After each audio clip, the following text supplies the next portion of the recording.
Welcome to my cruise ship review of P&O Azura. I spent 7 days on board around the Canary Islands and Madeira in January 2025. Let's take a look at the embarkation procedure, dining, the accommodation, entertainment and activities, and I'll also give you my overall impressions of the ship. So let's kick right off then with embarkation.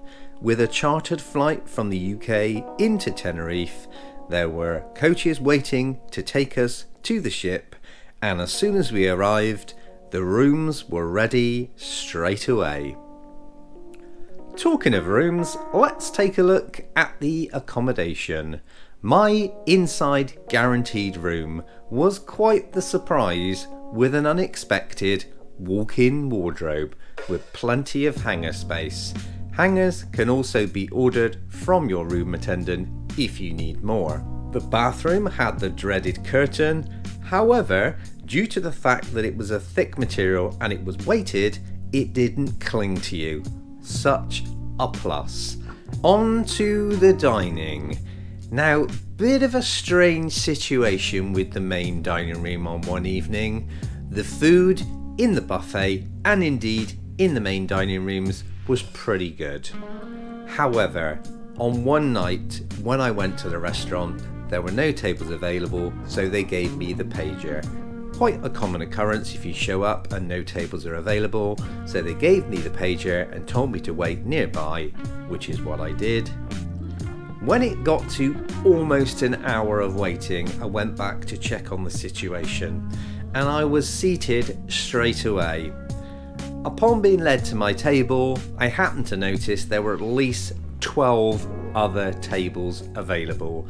So not the most of efficient processes. If it was meant to come out hot, then it did come out hot. It looked pretty good. It tasted pretty good. So all around, bar that negative experience, it was pretty good. On to the entertainment. Now, I found this a little bit lackluster. I've been lucky enough to go on some ships with some fantastic entertainment, the likes of Royal Caribbean, Virgin Voyages, Norwegian Cruise Line. This left me wanting a little more. It was in the main theatre, just a sequence of songs and dancing.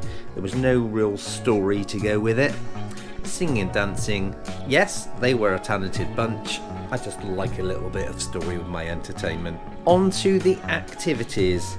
Now, barring a little bit of flamenco or line dancing, dance lessons down on the atrium floor, and a pub quiz or two in Brody's, I didn't really find there was much to do on board. I spent most of my time off the ship, but when there was an occasional sea day, I did find myself trying to find things to do. On to my overall feelings about the ship. So, Azura started sailing in 2010, so she's around 15 years old. She doesn't really show her age though, she is in pretty good shape. There was no visible signs of rust on the outside of the ship, and also whilst you're on board. It does though seem to be geared to an older crowd. I would say the average age was around 60 to 65. Now that's not a bad thing. If you're going on a cruise and you want to see your sights, that's great. Just would have liked to see a little bit more of a mixed crowd. It was evident in the nightclub at the end of the night in Manhattan when that switched to the nightclub and 60s music started playing. Now, 60s music is great, don't get me wrong, but when I'm going to a nightclub, it's not really the thing that's going to draw me to the dance floor. So the staff were pretty friendly, looked after me the whole cruise. The dining, bar that one little hiccup, was pretty good overall. So, would I sail on Azura again? I'm not sure, to be honest. It would have to be a pretty good itinerary to get me back on there, I think. She's certainly not a bad ship, and there's no such thing as a bad cruise. However, I kind of would have liked a little bit of a younger crowd and a little more imagination in the entertainment. Thank you so much for watching. do consider subscribing and don't forget to hit that notification bell so you are the first to be notified when new content drops. There's plenty of Azura content available here on my channel, so do take a look. Thank you so much for watching, and until the next time, bye now.